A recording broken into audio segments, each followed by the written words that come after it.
বন্ধুরা তোমাদেরকে তো আমি বলেছিলাম যে আমার জীবনে খুবই একটা স্পেশাল দিন আসছে, আর বেশি দিন কিন্তু বাকি নেই। সেই স্পেশাল দিনটা আসছে, খুব তাড়াতাড়ি আসছে, আর বেশি দিন বাকি নেই।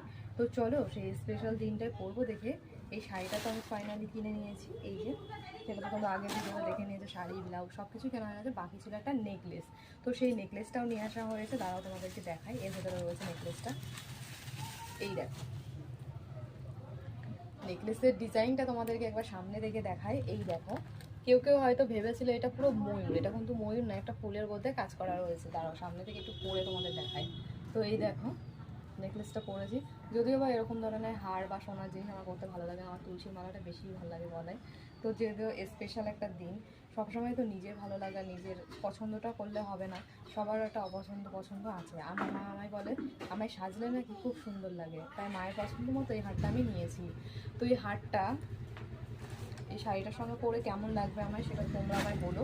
জানি জানি তোমাদের পূজাদিদির চয়েস খুবই খারাপ, তবুও যদি তোমরা একটু কমেন্ট করে আমায় বলো বন্ধুরা, তাহলে আমার ভীষণ ভালো লাগবে। প্লিজ তোমরা একটু কমেন্টে জানিয়ে এগুলো কেমন হয়েছে। টাটা।